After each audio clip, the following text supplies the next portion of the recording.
Hello, this is Talking Sports with Evan. I want to thank you so much for tuning in to all the past shows I've done, especially today, and lots to discuss today in the world of sports. Milwaukee Bucks had their draft pick selected, number 24 overall.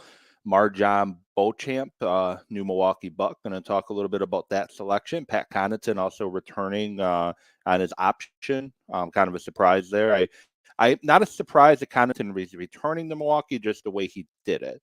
Talk some Packers a little bit. They're 50.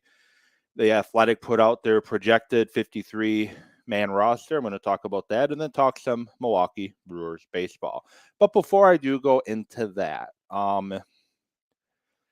so my show, sports, talk Wisconsin sports, talk national sports. But I honestly believe I would be doing a disservice to the women in my life, the women I know, the women I don't know. If I didn't briefly touch on this subject. So Roe versus Wade has been law of the land for 50 years. I think 1974, almost 50 years. Um, it's been law of the land. Um, we, I'm pro-choice. I am a person that believes that medical decisions should be between medical professionals and the people who are seeking that medical advice. And that same goes for women who are seeking medical advice on their reproductive system and their reproductive rights and what is in their best interest. That is my stance. Um, and Roe versus Wade being overturned yesterday, Friday, to me was ridiculous. And it's disappointing. And I'm not I'm trying to say this before people like think, I'm not mad at the Supreme Court. I'm not surprised at the Supreme Court's decision. I can't really say it them either because it was expected. This has been the writing on the wall all the way since the first Bush. When George H.W. Bush appointed Clarence Thomas, it was a long game by the right to eventually overturn Roe versus Wade. That is kind of what it was. It was a long game to overturn it. Then you had George W. Bush appointing Roberts and Samuel Alito to the court. Moving it more and more extreme to the right. And then Trump became president. Well, first the senators blocked former President Obama's ability to name a Supreme Court justice in the last year of his presidency. He named Sotomayor and Kagan, and he tried to have another appointee to the Supreme Court, and that got blocked. He tried to put not the current Attorney General Merrick Garland on, that got blocked, and then Trump names three, and Neil Gorsuch, Brett Kavanaugh, and Amy Coney Barrett. Amy Coney Barrett, October 27th, 2020, she was appointed. The presidential election was not even a week later where Trump lost the election. So, of course, Obama's last year in office, he can't appoint a person because it should be left to the other, whoever comes next. The election's coming up. It needs to be up to whoever is next. Where President Obama nominated his person March 16th, 2016. Trump nominated Barrett September 29th, 2020. Very close to the election. And yes, I know Trump was ending his first term, the possibility of a second term, but hey, it should have came down to whoever won the 2020 election. That's the precedent that was set back in 2016. And of course, we move rules around to better fit what we believe, what we want, things like that. So this has been in the works all the way since George H.W. Bush when he put Clarence Thomas on the Supreme Court to overturn Roe versus Wade. And then you had Gorsuch, Kavanaugh, and Barrett, the three most recent appointees, during their confirmation hearings, all said the same thing. Roe versus Wade is the law of the land, and it's is what it is. It's already been decided. Roe versus Wade has already been decided. That is what all three of them said during their confirmation hearings. But of course, they say one thing and they do another. That's politics in general. It doesn't matter if you're left or right or in the middle. Politics is a game of doing one thing or saying one thing and doing another. I'm disappointed in the right. I'm disappointed in the Supreme Court. I'm disappointed in the three names at the bottom of my screen. Two of them are state senators in Wisconsin, Von Weingart and Robin Voss. One of them is a U.S. Senator, Ron Johnson. All of their phone numbers, if you want to contact them and leave a message on your thoughts and your feelings about the overturning of Roe v. Wade, go ahead. And I get, people are pointing at saying, hey, it's the state's decision now. The state decides what they want to do, and that's how it should have been all along. No, again, it's medical freedom. We have the right to decide what we want to do for ourselves medically.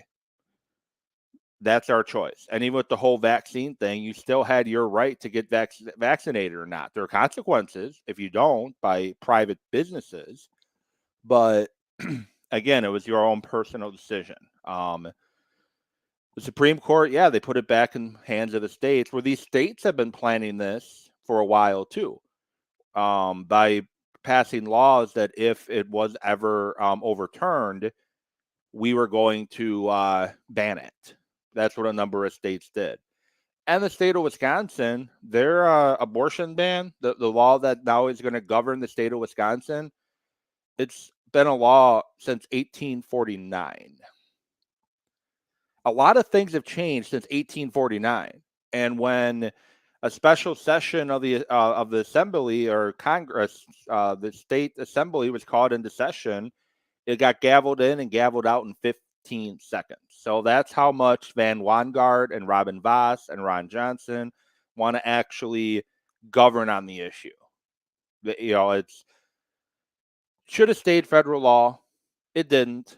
But now we need to, make sure our voices and our choices matter in November. And I think one of the biggest reasons the right and the Supreme Court decided to make the ruling on this matter now is because they're fairly certain that come November, there's going to be a landslide in conservative, pro-Trump representatives being elected, and they think it's going to happen no matter what. So we're going to go ahead and make this ruling now, and we're not going to have consequences to our actions. And I hope that people show the right the consequences to their actions.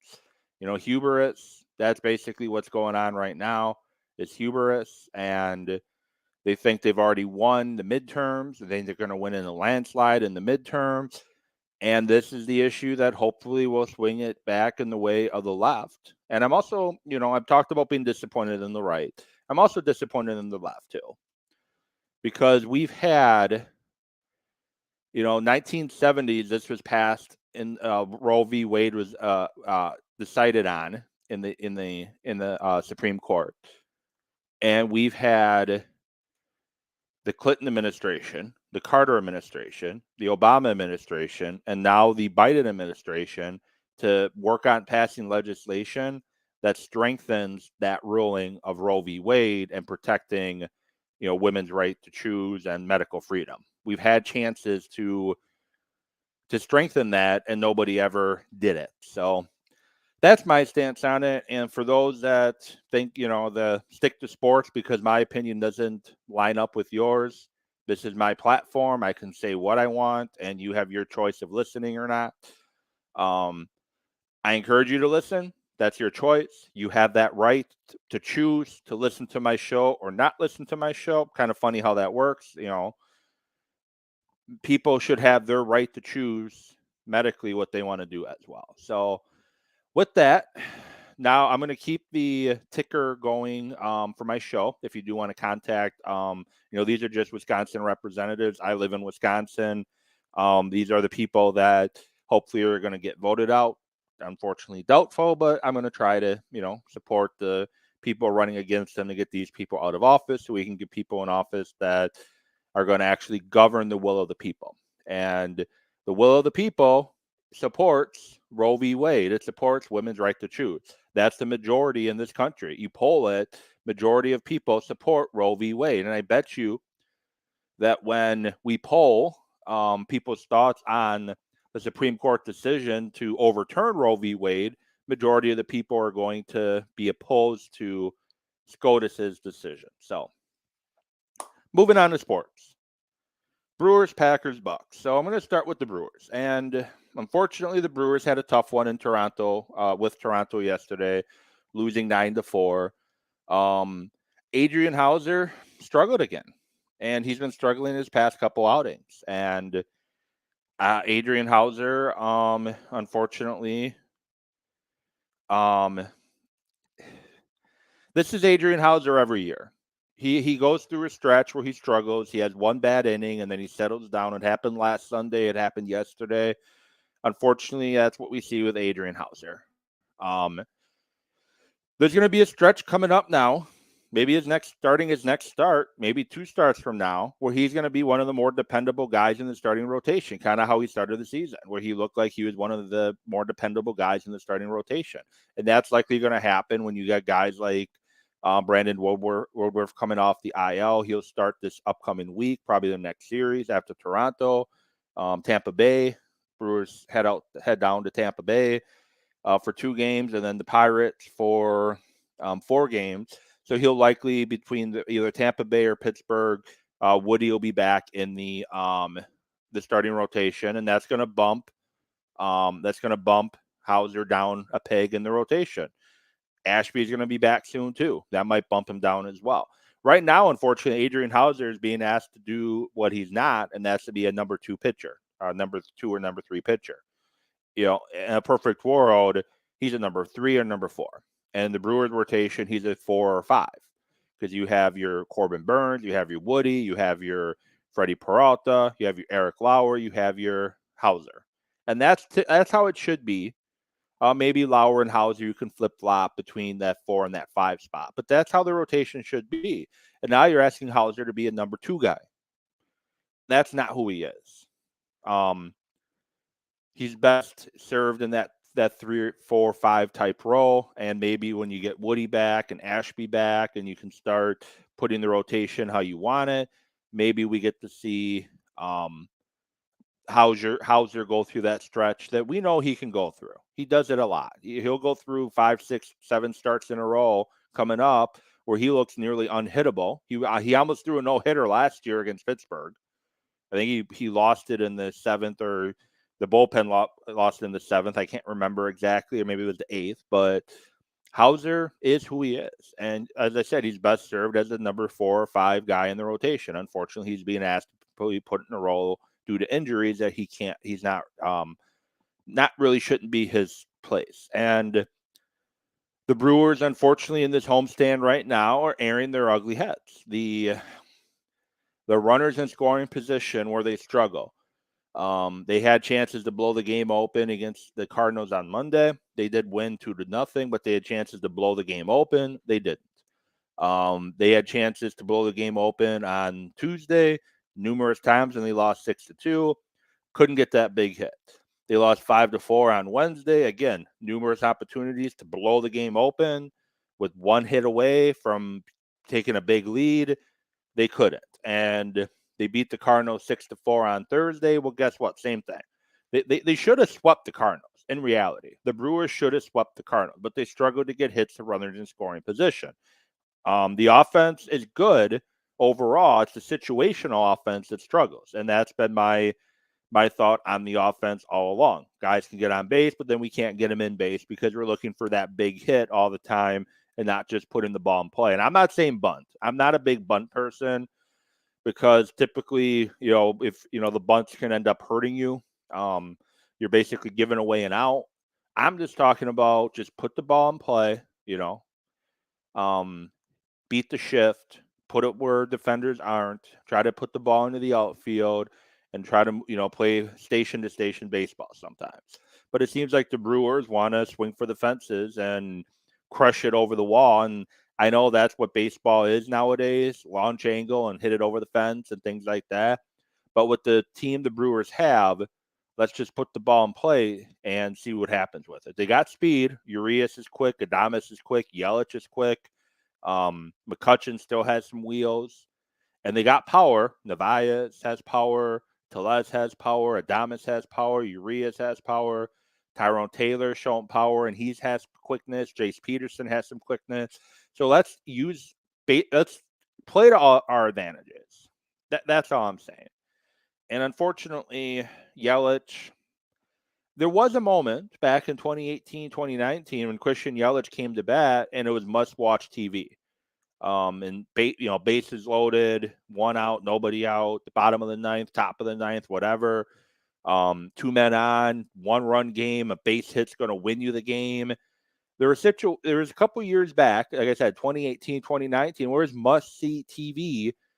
And as Yelich has been much improved in that leadoff spot, since being put in that leadoff spot, Christian Yelich has done nothing but produce, getting base hits, getting on base, setting the offense up to have success.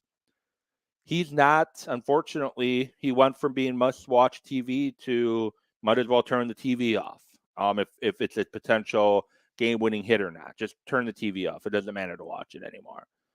But in Yelich's last 15 games, he's got a 317 average, a 406 on base, and a 450 slugging. His last 7, 308 average, 438 on base, 385 slugging. So since being put in that leadoff spot, Christian Yelich has been amazing with base hits. He just hasn't been able to produce and score runs. He's got 5 RBIs in his last 15, 6 RBIs in his last 30, and 3 RBIs in his last 7.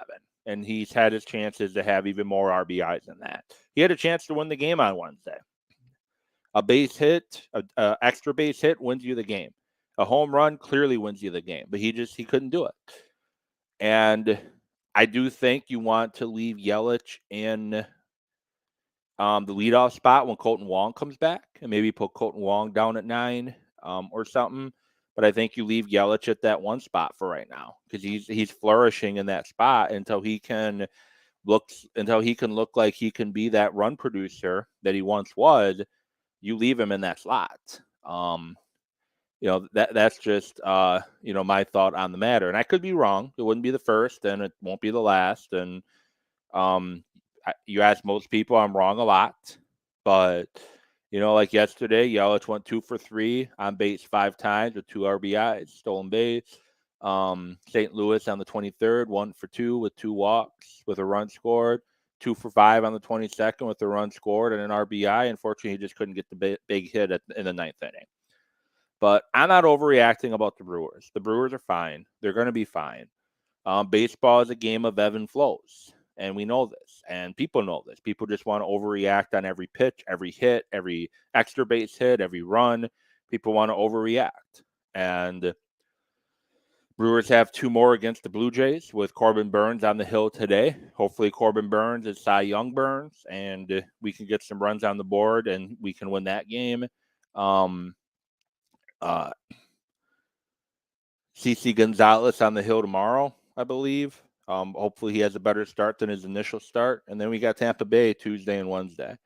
And then we got Pittsburgh. So if we can get through today and tomorrow with a couple wins, split against Tampa Bay, then we got 4 against Pittsburgh. We should take 2 or 3 or 4 easily. Pittsburgh's not a very good team. And then we got 3 against the Cubs, the July 4th, July 5th, July 6th. And then we get Pittsburgh again. So ideally, with the Pirates, the Cubs, and Pirates on the horizon, there's no reason why the Brewers shouldn't string together some series wins and some a nice little winning streak here. Because the Cubs and the Pirates are not a very good team. And the thing is, you got to win games you're supposed to. And I know the Brewers beat the bad teams and lose against the good teams. But the thing is, you got to beat the teams that are in front of you, and you got to win your divisional games. And they're doing that. They're 6-6 against the Cardinals in the division and over 500 against everybody else.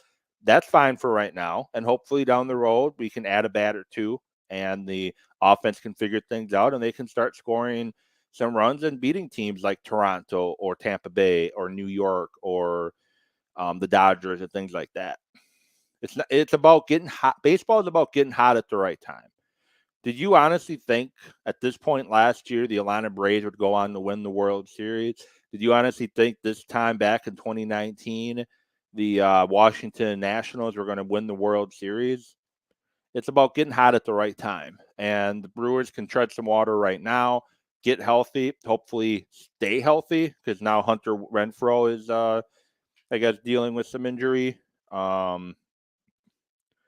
And I'm not sure what the lineup looks like today. I haven't seen it come out yet.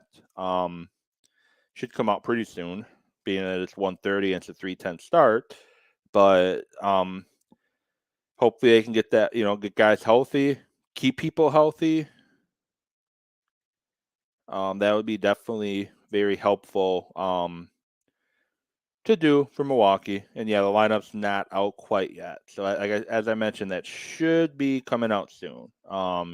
The Brewers lineup today, this afternoon. And finally, I'm not going to get the Packers today. Milwaukee Bucks. So kind of an interesting week for the Milwaukee Bucks. It starts with, well, first of all, and Disney Plus, Giannis Antetokounmpo, his new movie's out. I'm on his family. I'm excited to check that out at some point in the next couple days if I can. Pat Connaughton decides he's going to opt in. And I knew Pat C was coming back regardless of what he did. I just assumed he was going to opt out and then sign a long-term deal with a 3-4 year deal with the Bucks to get a little bit more money. That's what I figured he would do. But instead he opts in, and he's going to cost the Bucks very little money this season, which is good. They don't have a lot to spend. Now we wait on Bobby Portis. Portis is likely opting out, and then he'll likely sign a longer-term deal with the Bucks. That's what I expect to happen. PJ Tucker is a free agent again. No, I don't necessarily want PJ Tucker back. I'm sure he's looking for quite a bit of money, and he's probably going to want to play, like with his buddy Kevin Durant at this point. That's where I expect PJ Tucker to go, wherever Kevin Durant ends up, likely still in Brooklyn. That's where I expect PJ Tucker to go. And I appreciate what PJ Tucker brought to Milwaukee after he was traded during the championship season. He taught Milwaukee how to be champions, how to be dogs, how to fight, how to grind, how to show grit. And it showed a lot during this regular season. Unfortunately, they were undermanned against Boston, and they lost to Boston in 7 without Middleton. And if we end up seeing Middleton in the NBA in the Boston series healthy, they get by Boston. I have no reason why they don't get by Miami. And with a healthy Middleton, I think they beat Golden State. I talked about that last week on the Y.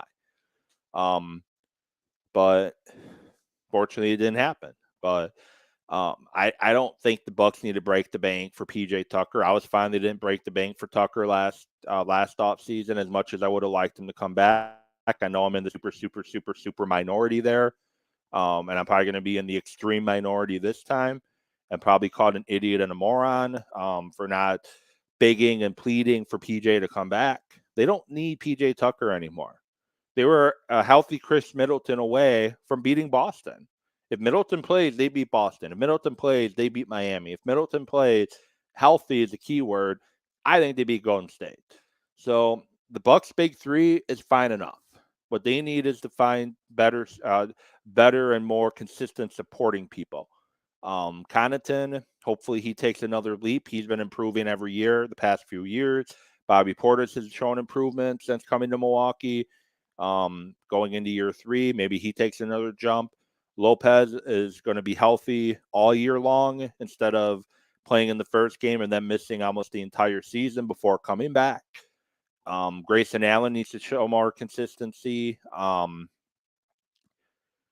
And Bucks need to get some pieces with the supporting cast, and maybe hope Wara takes that next step, which I honestly don't think he ever will. He's a guy that's never met a shot he didn't want to take, but can't play a lick of defense and can't be in the position he's supposed to be in. And that's where I like, and I'm transitioning now. That's where I like the Bucks draft pick. Beauchamp,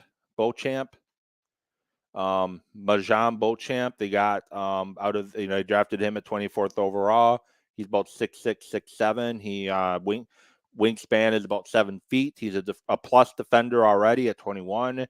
He has a lot of grit. He knows he's a guy that's going to bring the energy, bring the effort every time he's on the floor. And early on, there's not going to be a lot of minutes for him as he's getting accustomed to the NBA. It's going to be up to him to earn and fight and scratch and crawl and claw his way for extra minutes, extra playing time. But he's a guy that seems like he can do it. And I like him. I don't know a lot about him, but I like what I see from him. Like I said, he's an above average defender coming in. He's going to be able to switch. He's going to be able to, I feel comfortable if you want to put him on, one of the better offensive players on the other team for a few minutes. I don't think he's going to be overmanned and outmuscled too much. He's big, 6'6", with a wingspan of 7 feet, nearly 7'1" wingspan. And he has range to put up resistance all over the floor. He can obviously put on some more muscle at 200 pounds, but I think he's a guy that could play well. He committed only 2.4 fouls per 36 minutes with the Ignite. If he can do that at the NBA level, he's going to be a guy who can keep on the floor, strong rebounder. He had 7.3 rebounds per game, second on the team. So he's a guy, you don't need him for offense right now, and you may never need him for offense, but he's a guy who can rebound, play defense. If he can know where he's supposed to be on the floor and when to not be there, to keep things open for your Giannis, your Middleton, your Holiday, that's what they need. And Grayson Allen was abused against Boston. Boston exploited him on defense. They went after him. They targeted him, and it was not good at all for Grayson Allen on defense. And this is a guy that maybe Beauchamp can take some of those minutes from Allen and be that defender on the floor.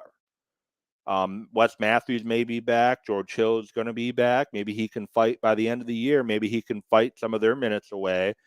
But the big thing is, though, Bud's going to have to go against the grain. He went against the grain in 2021 by being more of a switching defense when they had the personnel in the playoffs at times instead of doing the drop defense. But Bud needs to be more open to playing younger guys. And this is a guy that I don't think is going to look lost on the court playing alongside Giannis, Middleton, and Holiday. So I like the pick. I like the potential there. Am I expecting him to be an instant impact playmaker? No, but we don't need him to be. He doesn't have to be. All he needs to do is fit into his role and play his role extremely well.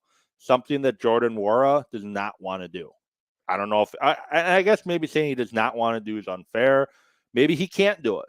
Maybe Jordan Nwora can't play his role because he can't, because he's limited in certain areas. So with that said, thank you for watching. Thank you for listening. Going to have another show probably Monday, talk about the weekend, Tuesday, Wednesday at the latest, give some updates in the world of sports. And with that, thank you all. Contact your Congress people.